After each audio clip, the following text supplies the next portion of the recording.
As the entire cryptocurrency market continues to gain energy, more and more people seem to be dabbling into it.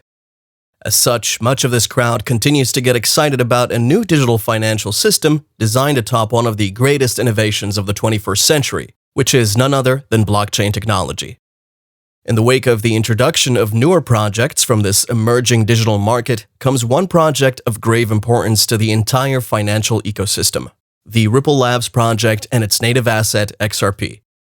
Even though the growth rate of the XRP token has been hampered by several factors, the most recent of which is the ongoing lawsuit with the SEC, the coin has been up by more than 6% over the past week. Given the advent of simplified know-your-customer procedures, there's never been more need for a single protocol that handles cross-border payments, a lot cheaper and even faster than ever before. Today we'll be looking at some leaked documents from SWIFT that are in tandem with something attorney Jeremy Hogan had earlier hinted about. I'm talking about the latest, most prominent buy signal for XRP. Don't forget to hit that subscribe button and turn on post notifications. And now you can also support us on Patreon. We have several packages you can choose from, according to your particular investment needs. And we have a special offer for our first 100 members, only $9.99 for VIP access on Discord, which gives you exclusive benefits far beyond the free features. Be sure to check out the links in the video description and in the pinned comment.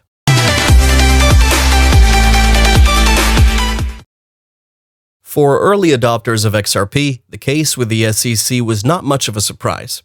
There had always been this speculation about Ripple getting sued for this or that. Ripple always knew they would be sued, as there were rumors about it, but they didn't know exactly when. If you see XRP's price below the dollar mark, don't be dismayed, because when XRP's price goes to $100 to $200 per coin, only those who had hodled on would reap the benefits. A few weeks back, Jeremy Hogan said, "I go back to my initial idea that no settlement would happen until after the close of discovery. Now, could it settle before then? Yes, I just don't think it's likely." So any settlement is likely to be after at least the close of that discovery, and that is now early September, and even more likely to be after October 16th. And if it doesn't settle, then I believe that Judge Torres will decide two main issues as summary judgment. Looking at the summary judgment rule briefly, you can see there that a motion for summary judgment must be filed within 30 days of the close of discovery. So that puts the parties' competing motions for summary judgment due no later than 30 days after the close of all discovery, and that is November 16th for us. In conclusion, Jeremy Hogan said that he doesn't see the case being decided at summary judgment until early 2022, maybe January. Keep in mind that this is only an assumption, and of course, the case could get settled a lot sooner than that.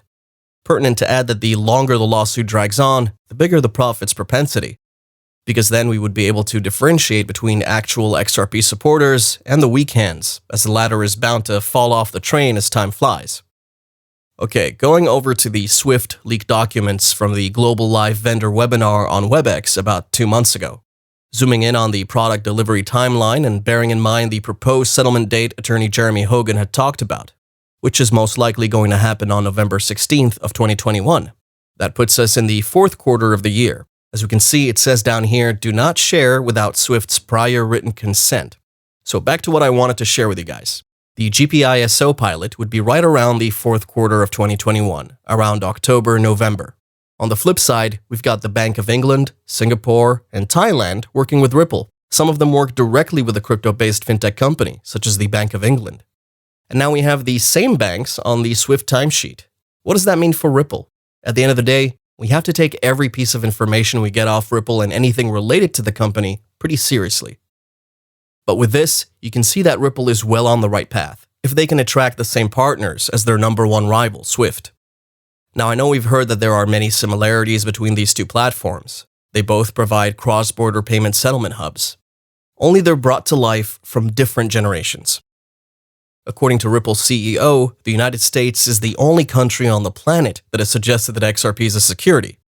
And I know that might come as quite a shock to those of us not based out of the United States, considering Ripple Labs, the company behind the XRP token, is based out of the US. But as Ripple and its native XRP coin continue to enjoy widespread adoption in all of Asia and a more significant portion of Europe, such as the regions abounding the United Kingdom, Poland, Netherlands, and France, to mention only a few, the company's credibility was boosted concurrently and incredibly.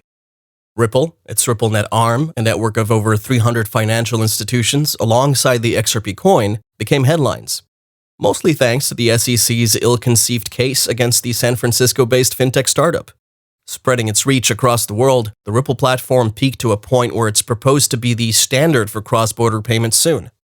At the same time, the SEC has been hammered with the idea that if XRP is or was a security, why then has it not been sanctioned by financial regulators for the past 8 years, and instead allowed to trade globally while the company grew to the status of a decacorn? This is a direct indication of the Commission's negligence in its sworn duty to protect investors, maintain fair, orderly, and efficient markets, and facilitate capital formation. On their website, it says the SEC strives to promote a market environment that is worthy of the public's trust. The very trust they lost when the John Deaton-led XRP community, who are majorly from the United States, whom the SEC had sworn to protect, filed a motion against the financial regulators. The estranged XRP community, to the tune of about 12,600 XRP holders, users, developers, investors, and small businesses utilizing the XRP coin, contacted the proposed interveners and their counsel requesting to join in the motion to intervene on behalf of Ripple and its executives. Because the SEC allegations are riddled with material misrepresentations about XRP holders, the reliance on Ripple, their use of XRP, and their independent development of the XRP ecosystem. By failing to distinguish specific prior sales and distributions by Ripple from present-day XRP, the SEC has put the property of XRP holders at the heart of this case and positions its interests at the complete opposite end of the spectrum from that of XRP holders. The defendants have also made it clear that they do not represent the interests of XRP holders. Simply put, XRP holders cannot rely on the defendants' efforts in this case. Without intervention, the SEC can continue to manipulate the role of XRP holders to fit its narrative against Ripple and its two executives, and potentially destroy the property interests of XRP holders. XRP holders, therefore, seek to intervene in this enforcement action. The Brad Garlinghouse-led adept team of software developers pioneering the Ripple platform and its native XRP asset is not the only US-based crypto-related company looking to move its headquarters out of the country. And just as Brad Garlinghouse had earlier hinted at the company's plans to relocate its base out of the US to continents with less stringent and a more flexible framework for cryptocurrencies. And in closing, only recently, the CEO of another San Francisco-based firm, the Kraken platform, had told Fox Business that this company is looking to relocate out of the country, considering the nation's hostile regulatory regime not only harmful to the country's fight against China to maintain its first-place position as the world power, but also detrimental to cryptocurrency innovation within the nation. Thank you for watching today's video. If you enjoyed it, please consider hitting that like button, subscribing to the channel, and turning on post notifications. Don't forget you can support us on Patreon and join our free Discord group. Links are available in the video description. And if you have any questions or comments, let us know in the comment section. Be sure to check out some of our previous videos as well. We'll see you next time.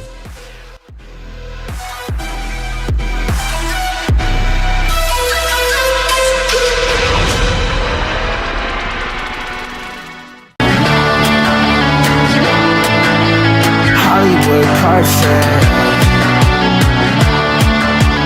That's how it goes. Hollywood Carson.